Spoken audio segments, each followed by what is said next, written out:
I'm Lorraine Rosamilia, staff dermatologist with the Geisinger Health System. I practice in State College, Pennsylvania. And we'll be discussing individualized melanoma care for people who see a lot of skin checks and a lot of patients. What we learn over time is that melanoma is something that has become more and more diverse in terms of the types of tumors, the types of patients that are affected, but also when it comes to what we do afterward and how they're managed in the long term, that makes them very special in terms of a patient population. So firstly, when a patient has a biopsy that comes back as melanoma, it can be difficult to decide what the next step will be. I think in years past it was more scripted, that if it was a certain depth or if it had certain characteristics, then absolutely it had very concrete things that you would do next. But as clinicians, we're learning that the type of melanoma, the subtype, the depth, the amount of ulceration, the mitotic index, the patient's immunosuppressive status tends to sway us one direction or another as to what we're going to do. And although surgical management really manages first what we do with the patient, it's really important to get clear margins.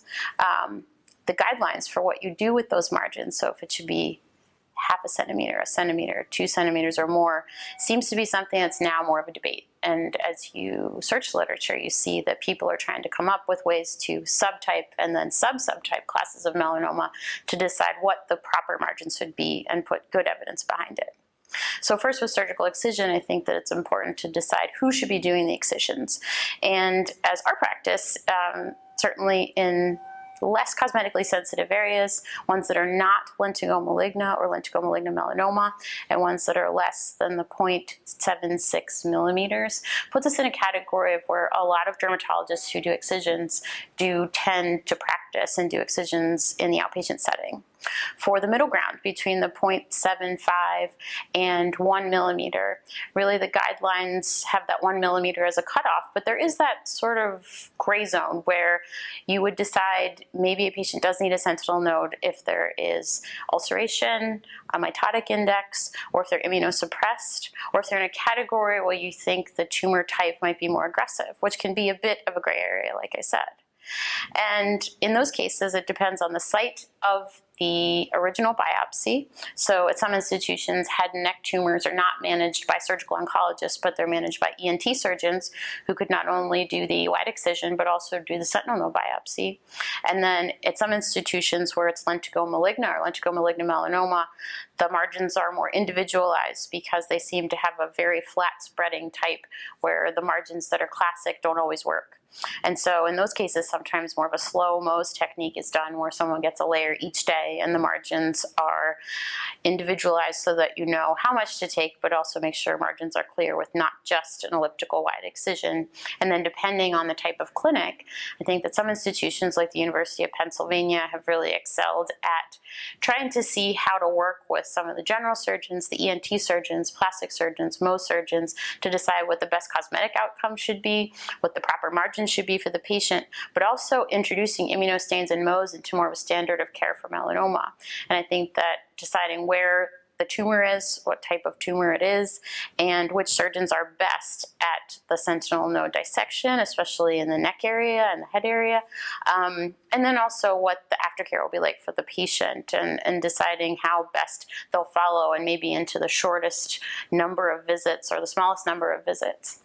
I think that from there, the care is even more individualized. You can go into different facets when it comes to how we manage patients. I think that the first thing they need to know is you're going to get to know your dermatologist very well.